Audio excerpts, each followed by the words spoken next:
చెంచలమ్మ తీవ్రంగా ఆలోచిస్తూ కూసుంటుంది. ఆ పూజారి గారన్న మాటలే గుర్తు చేసుకుంటుంది. అమ్మ, చెడు జరిగిన ఈ ఇంట్లో శుభకార్యం జరగాలి. అలా జరిగితేనే మంచి జరుగుతుంది ఇంటికి అని చెప్పేసి చెంచలమ్మకు పూజారి గారు చెప్తారు. అది విన్న చెంచలమ్మ ఆలోచిస్తూ ఉంటుంది. ఇంట్లో వాళ్ళంతా బయటకొచ్చి, ఏంటి అక్క బయట కూర్చుంది? చల్లగాలి కోసమేమో. చల్లగాలి కోసం అయితే ఇంత తీవ్రంగా ఎందుకు ఆలోచిస్తుంది?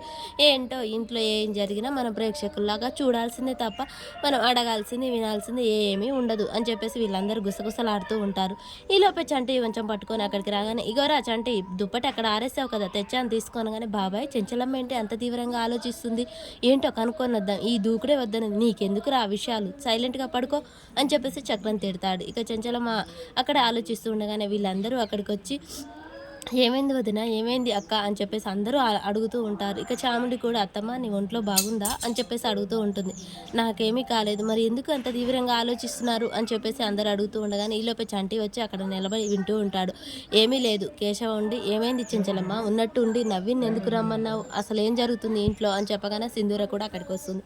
అలా అందరూ కూర్చుంటారు. కూర్చోగానే సింధూరం మౌనంగా చూస్తూ ఉంటుంది. కేశవ్ అడుగుతాడు, నవీన్ ఎందుకు రమ్మన్నావు చెంచలమ్మ అని చెప్పేసి అడగగానే, రేపు వస్తాడు కదా శుభకార్యానికి, అప్పుడు చెప్తాను అసలు ఆ శుభకార్యం ఏంటి, నవీన్ ఎందుకు వస్తున్నాడు అనేది రేపటితో తెలిసిపోతుంది అని చెప్పేసి చెప్పగానే సింధూర మౌనంగా అలా చూస్తూ ఉంటుంది. చంటి అక్కడే ఉండగానే ఒక తేలైతే అటుగా వస్తూ ఉంటుంది.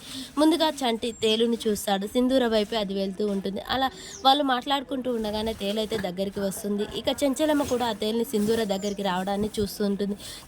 సింధూర మొత్తుకుందామా అని చెంచలమ్మ గట్టిగా అరిస్తే సింధూర ఎక్కడ భయపడిపోతుందో అని చెప్పేసి అలా మౌనంగా దగ్గరికి వచ్చేదాకా చూస్తూ ఉంటుంది. అమ్మ సింధూర తేలు అని చెప్పేసి చెంచలమ్మ అరుస్తూ ఉంటుంది. చంటి కూడా అట్నుంచి చూస్తూ ఉంటాడు. అలా సింధూర చెంచలమ్మ చంటిని అలా చూపిస్తూ ఉంటారు. ఇక చంటి చేసేదేం లేక దబదబా వెళ్ళి చెంచలమ్మ దగ్గరికి వెళ్ళే లోపే చంటి చేయితో దాన్ని విసిరి పడతాడు. అలా పట్టగానే చంటిని అయితే కుడుతూ ఉంటుంది. అది చూసిన వాళ్ళందరూ అక్కడే షాక్ అయి నిలబడతారు. చంటి, అదేంట్రా చేయితో తీసేసావు, చెప్పుతోనో కారులో కొట్టొచ్చు కదా అని చెప్పేసి చెంచలమ్మ అంటూ ఉంటుంది.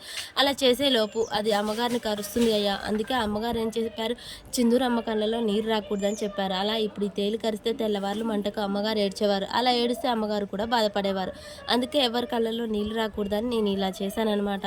సరే సరేలే, భలే గొప్ప పని చేశావు, చక్రం వెళ్ళి పసరు పట్టుకరా అని చెప్పేసి కేశవ అంటాడు. అలా చక్రానికి పసర్తేగానే చంటికైతే వైద్యం చేస్తూ ఉంటాడు. సింధూర గురించి ఇక చెంచలమ్మ గురించి గొప్పగా చంటి ఆగకుండా చెప్తూ ఉంటాడు. అలా చంటికి పోటీ తేడంతో, అబ్బో మంట, అమ్మ మంట అని అలా అరుస్తూ ఉండగానే చెంచలమ్మ ప్రేమగా దగ్గరికి తీసుకొని, చంటి ఏం కాదు లేరా, ఏం కాదు అని చెప్పేసి అలా చంటిని చేయి పెట్టి నెమురుతూ ఉంటుంది. చంటి, అమ్మగారు మీరు చేయి పడగానే నొప్పి ఇట్టే పోయింది అనగానే, చంటి ఎందుకు ఇలా చేసావు అని సింధూర కూడా అడుగుతూ ఉంటుంది. అలా చంటికి అయితే ఇక వైద్యం చేస్తూ ఉంటారు. అక్కడే ఉన్న రవిబాబు, చాముండి వాళ్ళందరూ చంటి వైపు చూస్తూ కోపంగా, ఈ చంటికాడు కూడా రోజు రోజుకి చెంచలమ్మకు దగ్గరైపోతున్నాడు అని చెప్పేసి అలా తిట్టుకుంటూ ఉంటారు. ఇక చంటికి ప్రేమగా కేశవ అయితే తిడుతూనే పసరు వైద్యం చేస్తూ ఉంటాడు.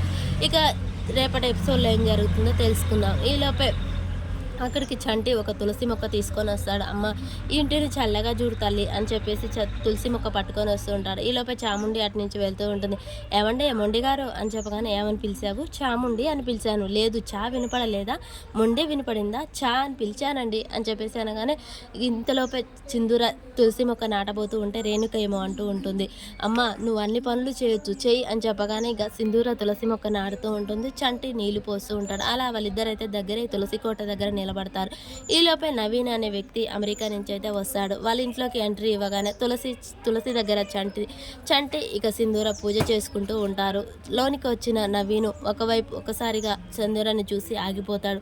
వావ్ బ్యూటిఫుల్ అని చెప్పేసి సింధూరాన్ని చూసి అక్కడే ఆగిపోయి చూస్తూ ఉంటాడు. మరి ఇంతకు ఈ నవీను మంచివాడా చెడ్డవాడా, సింధూరాన్ని పెళ్లి చేసుకుంటాడా లేకుంటే ఆస్తి కోసమే వచ్చాడా, అసలు ఏం జరుగుతుంది, సింధూర పెళ్లి చంటితో జరుగుతుందా నవీన్తో జరుగుతుందా, అసలు ఏం జరుగుతుంది అనేది మనకు రేపటి ఎపిసోడ్లో తెలుస్తుంది.